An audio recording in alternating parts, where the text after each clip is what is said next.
माझ्या पुढचे जे 4 जण आहेत त्यांना मला अडचणीत आणायचं नाही. सर, ॲक्च्युली आता तुम्ही चीफ जस्टिस असताना किती मर्यादा पाळाव्या लागतात याबद्दल बोलले. खरं तर काही महिन्यात आताही पाळाव्या लागतात.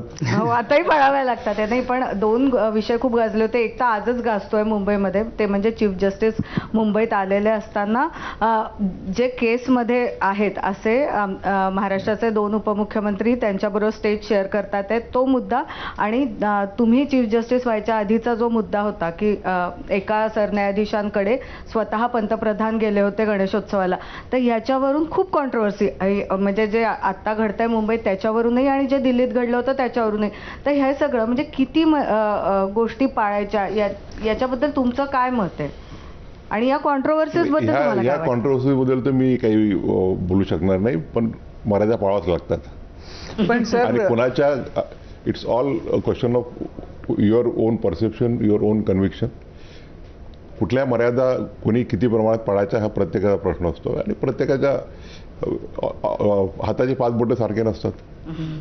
पण प्रत्येकाला वाटत असेल की आपल्या ज्या लिमिटेशन, मर्यादा आपण कितपर्यंत पाळाव्या, वेगवेगळ्या आहेत.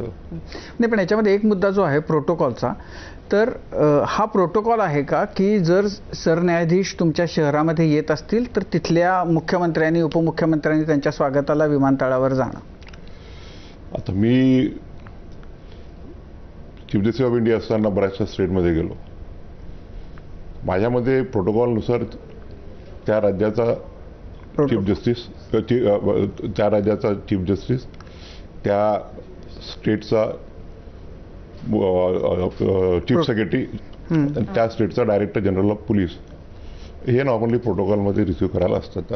मी जिथे जिथे गेलो तिथे तरी हेच राहिलेले आहेत. म्हणजे बाकी मला काही माहिती नाही. म्हणजे मे बी म्हणजे ज्या ज्या ऑफिशियल कार्यक्रमांमध्ये मी हजर राहिलो, कुठल्या कोर्टाचं उद्घाटन असेल, कुठल्या कोर्टाचं बिल्डिंगचं भूमिपूजन असेल, तर तिथे निश्चितच मुख्यमंत्री राहिलेले आहेत कार्यक्रमांमध्ये. पण मला रिसिव्ह करायला कोणी आलं नाही. तुम्ही मुंबईत आला होता तेव्हा आले होते विमानतळावर तुम्हाला घ्यायला, तुम्ही चीफ जस्टिस असताना? त्यावेळेला काय झालं ते तुम्हाला त्यावेळेला चीफ जस्टिस आले, त्यावेळेला म्हणजे चीफ सेक्रेटरी आले नव्हते, डायरेक्टर जनरल ऑफ पोलीस आले नव्हते. त्याच्यावर तुम्ही झाडलं होतं त्यांना? झाडलं नव्हतं, मी लाईटली बोललो की म्हटलं म्हणजे महाराष्ट्रातल्या ब्युरोक्रॅसीला किती आनंद आहे की आपल्या राज्यातला एक नागरिक चीफ जस्टिस ऑफ इंडिया होतो आहे, की त्यांना म्हणजे neither chief secretary, neither director general of police, neither the commissioner of police, त्यांना असं योग्य नाही वाटलं की आपण सीआयच्या स्वागताकरता जावं. तर ते काय कारण होतं माहिती नाही मला. म्हणजे मे बी, बट मी नेहमीच म्हणालो की प्रोटोकॉलबद्दल मला काही टची नसतो मी.